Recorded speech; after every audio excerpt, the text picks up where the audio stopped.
Aujourd'hui, l'art de presque savoir s'amuse à vous faire peur. Et oui, les artistes sont aussi fascinés par la mort. Pourtant, ils doivent idéaliser leurs œuvres. Cela semble incompatible. Et pourtant, presque une conférence en 3 actes sur l'art du cadavre. Commençons avec la fascination pour les squelettes. Le crâne est très souvent présent dans les œuvres d'art, et comme l'art est un langage, le crâne s'accompagne bien sûr d'une dialectique bien connue. Ici, c'est la mort qui vous regarde, immobile, impassible et impérieuse. Si on le place sur une pierre taillée, c'est à la pierre tombale, bien évidemment, que l'on peut penser. Et si l'on rajoute la tulipe dans son vase, à son côté, c'est pour rappeler que la dégradation du vivant est inévitable. Parce que, bien évidemment, le temps joue contre vous. Ces 2 éléments sont placés comme métaphore du temps qui corrompt les choses. Bien sûr, le tableau invite à une réflexion sur la matérialité de la vie et des choses, mais c'est aussi un tableau qui participe à la séduction visuelle. La transparence du verre rappelle l'éblouissement de la lumière du monde terrestre, et vous pouvez vous perdre dans la contemplation, dans l'admiration, dans la beauté de cette œuvre. C'est une vanité qui est un piège, puisque vous vous laissez prendre à la contemplation de la beauté au lieu de méditer sur le temps qui passe. Dans l'allégorie de l'éphémère, cette collection de crânes vus sous toutes ses faces est bien sûr là pour montrer le talent de l'artiste. Mais il est aussi associé au mort qui est privé de parole. En effet, un crâne qui n'a pas de mâchoire inférieure, c'est un crâne qui ne peut plus parler. À ses côtés, le sablier, et donc le temps qui passe, ainsi que les richesses du monde sur la table. Bijoux, plaisir de la vie avec les cartes à jouer, miniatures. Ce monde éphémère, c'est le grand empire qui a été constitué par Charles Quint, ici en miniature. Il a dominé ce monde, mais même les puissants ne sont pas à l'abri du temps qui passe et de l'éphémère des choses.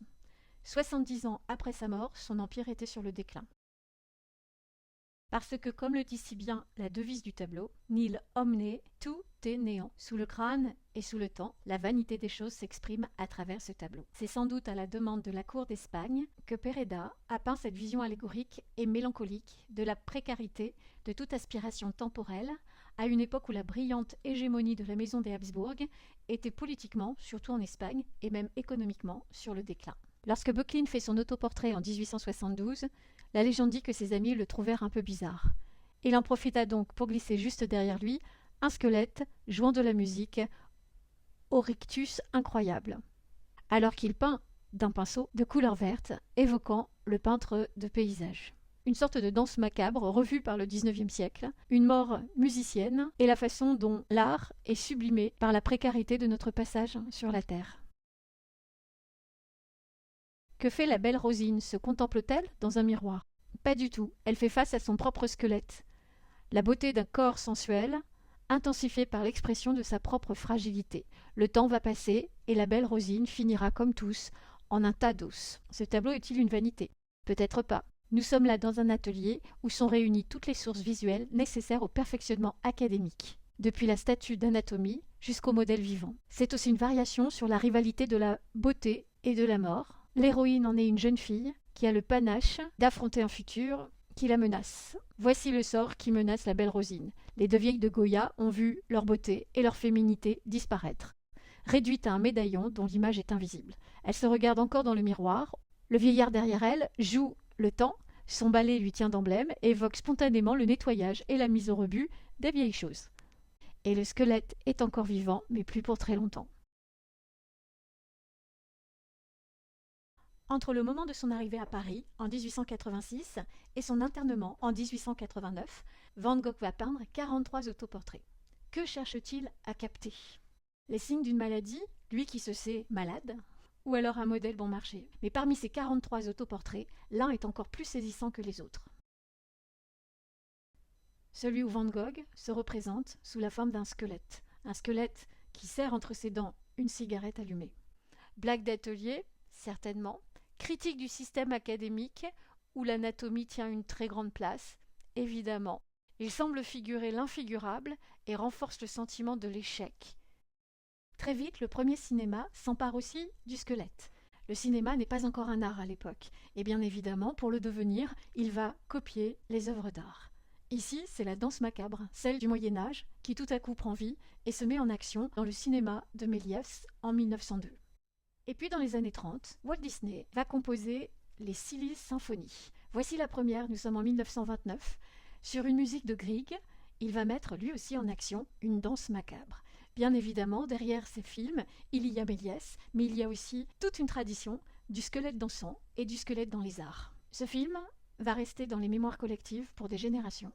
Les artistes vont aussi très vite développer une sorte de passion et de fascination pour le corps en morceaux, et en particulier les têtes coupées. Dans l'histoire de l'art, les têtes coupées sont partout.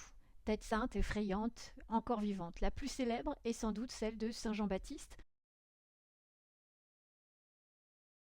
Entre 1643 et 1646, Ribera, artiste espagnol installé à Naples, travaillant dans la veine du caravagisme, va peindre 3 tableaux signés et datés, ce qui est encore rare à l'époque, montrant la tête de Saint Jean-Baptiste. Ce sujet, macabre et obscène, selon certains, va nourrir la mauvaise réputation de l'artiste. Et pourtant, le motif iconographique est répandu, il est même prisé, de l'Allemagne jusqu'à l'Italie du Nord.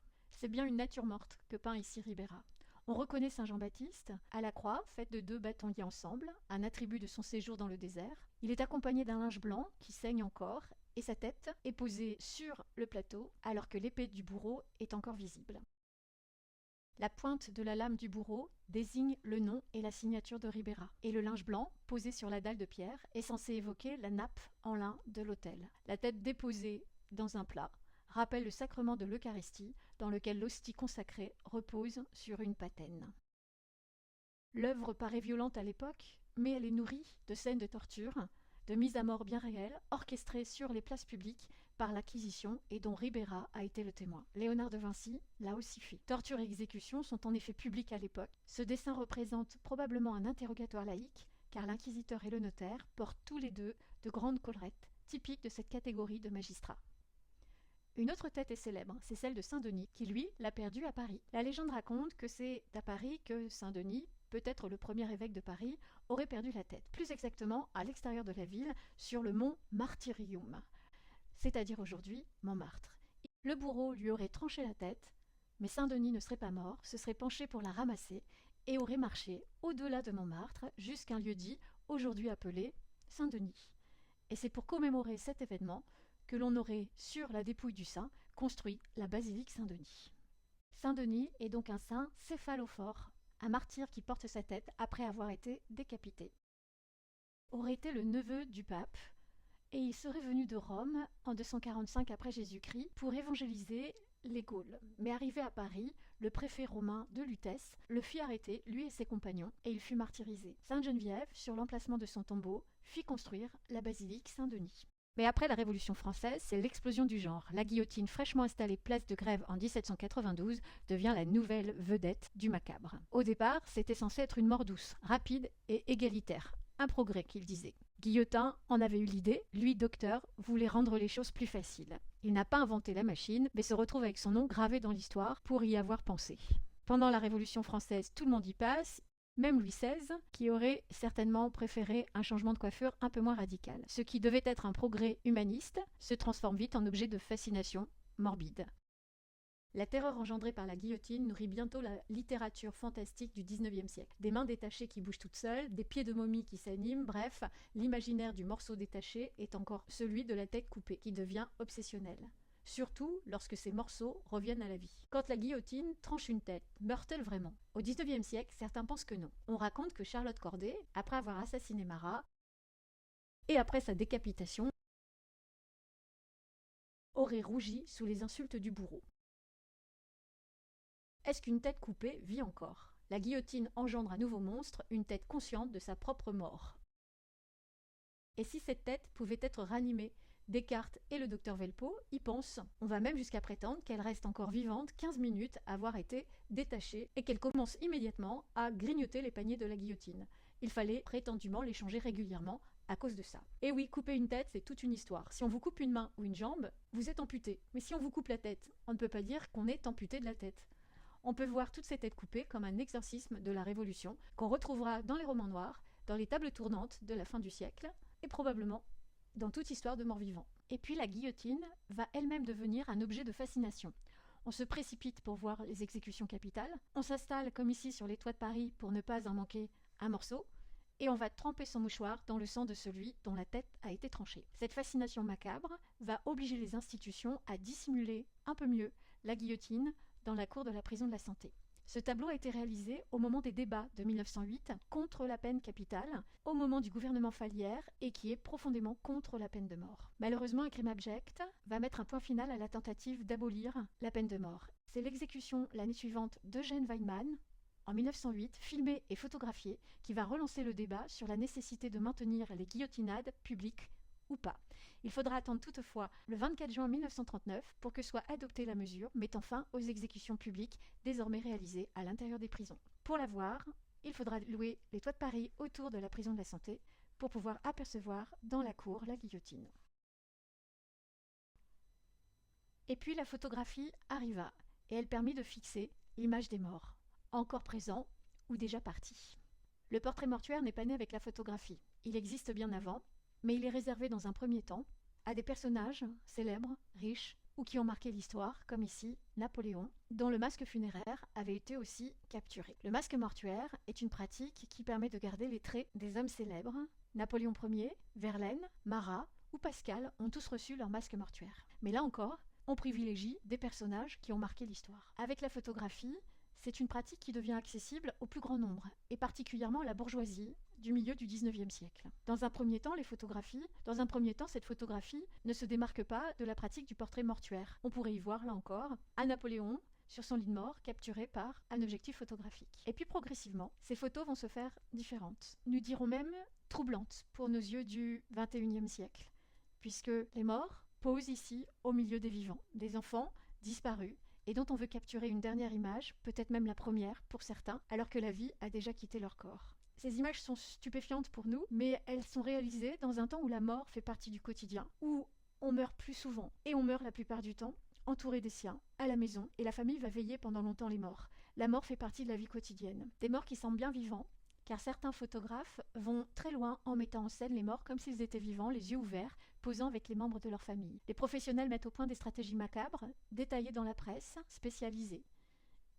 Utiliser une cuillère à thé pour ouvrir les yeux du mort et les replacer dans leur orbite, habiller le défunt, l'asseoir à une table, ou encore créer des structures qui leur permettent de conserver une pose. Le cadavre est mis à la verticale et nous regarde, et nous sommes bien en peine de savoir où est le vivant et où est le mort. À une époque où la mort était plus fréquente et familière, et où la visite à la morgue fait partie des divertissements du dimanche après-midi, cela paraît moins dérangeant qu'aujourd'hui. Et si les morts demeuraient parmi nous, sous la forme d'esprits invisibles et flottants, avec lesquels certains élus pourraient communiquer. Cette théorie mi-séduisante, mi-effrayante va donner lieu à la naissance d'un étrange mouvement pseudo-religieux, le spiritualisme. Il est né aux États-Unis à la fin des années 1840, autour de 3 sœurs américaines qui prétendent échanger avec une entité par l'intermédiaire de coups frappés dans les cloisons et les meubles de leur demeure. Des bruits qu'on attribue à l'esprit frappeur, en fait un colporteur qui aurait été assassiné par un ancien locataire. Ne pourrait-on pas, finalement, photographier le spirit ectoplasme, le spectre, le fantôme, et l'américain William Mundler va faire une découverte incroyable. Alors qu'il fait son autoportrait, il voit apparaître derrière son image la silhouette d'une jeune femme. Il s'apercevra assez rapidement qu'il s'agit en fait d'une plaque photographique mal nettoyée. En effet, les photographies sont réalisées sur des plaques de verre réutilisables, et si la plaque est mal nettoyée, eh bien une image un peu floue peut marquer la nouvelle photographie. William Mundler va se laisser convaincre assez facilement qu'il s'agit en fait d'un fantôme, lançant la naissance, la mode et la fortune des photographies de spirit. Bien sûr, la photographie spirit est avant tout l'instrument d'un commerce lucratif, un outil de propagande destiné à convaincre les sceptiques. Ici, certainement, une spirit qui fait sa publicité en montrant tous les guides qu'elle a autour d'elle. Mais ça gagne tous les milieux. Et ainsi, la veuve de Lincoln peut se faire photographier accompagnée du fantôme de son époux. Et la mode s'empare absolument de tous les milieux. Elle mettra un peu plus de temps à s'installer en France. Et oui, le grand maître du spiritisme, c'est Allan Kardec, et lui trouve que tout ça, ça ressemble quand même bien à une escroquerie. Il faudra donc attendre sa mort pour que le photographe Spirit débarque en France avec Édouard Buguet, dont personne ne sait s'il s'appelle Édouard ou Jean. Nous l'appellerons donc Édouard. Il a beaucoup de succès, il va gagner beaucoup d'argent, mais voilà, en 1875, la préfecture de police commence à s'intéresser à lui et l'arrête en flagrant délit d'escroquerie. Il avoue que tout ça n'est que trucage et montage, mais la plupart de ses anciens clients vont témoigner pour lui parce qu'ils refusent de croire à la falsification des images de leurs disparus. Édouard Buguet retient quand même la leçon et par la suite s'amusera de photographies spirit qui sont plus amusantes et récréatives que véritablement la reconnaissance d'un esprit qui accompagnerait les spirites.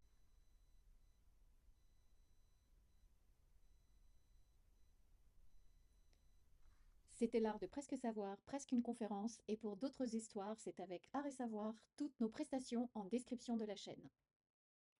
Et bien sûr, toutes nos autres vidéos sont disponibles. À bientôt!